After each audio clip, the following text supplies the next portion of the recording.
People often joke that men have a natural desire to die in war, and sometimes when I hear the right propaganda song, I feel the same.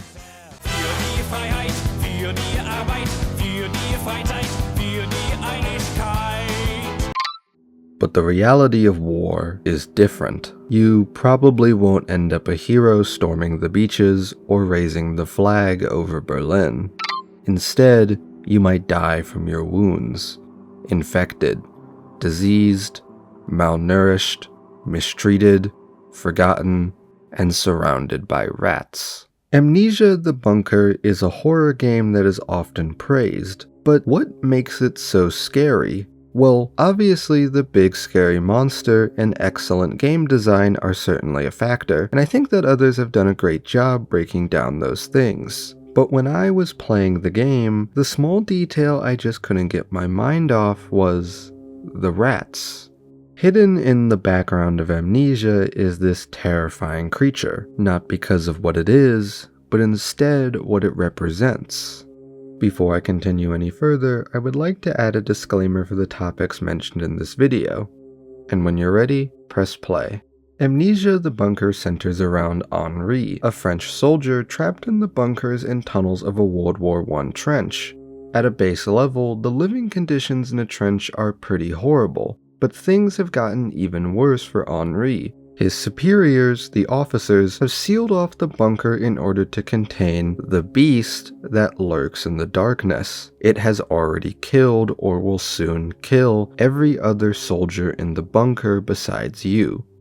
Your only hope is to find some dynamite and blow open a hole so you can escape. Resources are scarce in the bunker, and so you must scavenge for medical supplies, fuel, and the necessary tools to advance from area to area, all while avoiding certain death. Fuel is especially important, as it powers the generator, the only thing keeping the lights on and the beast at bay. And all the while you do this, you may notice, especially near the dead bodies of your fellow soldiers, there are hordes of rats. Let's take a moment to discuss some historical context. How to cause a rat outbreak in 5 easy steps. Step 1. Dig a ton of holes in the ground, perhaps trenches or tunnels. Step 2. Make people live in these trenches and tunnels, and store the food these people need there too.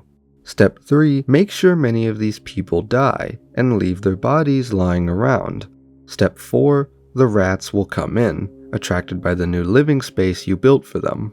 Step 5. They eat the food and the soldiers you abandon, and will multiply. In other words, it is almost inevitable that trench warfare leads to an infestation. Rats reproduce rapidly. 2 rats can become 1,250 in just 1 year. At the apex of World War I, it is estimated that the rat population was in the millions, with potentially more rats than soldiers in any given area. In Amnesia, these rats eat the bodies of those slain by the beast, and prevent Henri from getting certain items because of their hostility towards humans. But rats don't just inflict physical damage. Trench rats psychologically tormented soldiers as well. Their skittering sound kept soldiers awake at night, the movement making them paranoid that the enemy was attacking. Sometimes they could even hear the bodies of those in no man's land being eaten by the rats. As the only soldier left in the bunker, Henri faces this dual challenge. He must not only manage his limited inventory and physical health, but also his mental capacity as he's forced to survive against both the rats and the beast. Imprisoned in the chaos of war, soldiers struggle to prevent their body and mind from completely unraveling. To make matters worse, rats are also commonly known for what they can bring with their arrival: disease. Combined with poor living conditions in general, thousands of men over the course of World War I had to be sent home due to contracting various illnesses. As many as 800,000 cases of trench fever were recorded in the British Army, with comparable amounts in other armies. As a soldier in World War I, there's really nothing you can do as an individual against these sort of outbreaks. You are powerless, as only the leadership can adequately address the needs of the soldiers. This is quite similar to how you are pretty much powerless in your fight against the beast and the rats. You can shoot them for sure, but ammo is limited and is needed for shooting locks. The beast doesn't even take any damage, it just gets stunned or scared for a moment, making a gun more of an emergency escape than a real weapon. By the end of Amnesia the Bunker, if you can manage all of these threats, you will eventually be able to piece together the story behind the beast through past notes and journal entries. Henri learns to his horror that the beast is not some alien creature from another planet, but rather his best friend, Augustin Lambert. Prior to this living nightmare, Henri rigged a bet against Lambert, making it so that he was the one who had to go out to no man's land for a routine patrol. But Lambert did not return, and so a worried Henri goes out and searches for him, soon to find him in a crater. In this crater, Lambert was encouraged to drink unknowingly contaminated water to help him survive the trip back to the bunker. However, as they attempt to make their way back, they are hit with enemy fire from the Germans. Henri is knocked unconscious, which is why you wake up with amnesia at the start of the game. After piecing together this story and preparing your escape from the bunker, you eventually find yourself in ancient Roman tunnels that were being excavated prior to the appearance of the beast. It seems that the water held within these Roman tunnels is what eventually contaminated the water you gave to Lambert. In the final confrontation with the beast, you have the opportunity to lure it onto a wooden bridge, destroying it and sending Lambert tumbling into the abyss, finally defeating him. In the end, you find yourself outside the bunker, with Germans screaming over the hillside. The final fate of Henri is unknown. In understanding both the story of Amnesia the Bunker and the historical context of the conditions World War I soldiers lived in, an interesting interpretation arises. One could argue that the monster Lambert transformed into could be a manifestation of the suffering of soldiers in war. Lambert's transformation was directly started by drinking contaminated water, an act often associated with disease.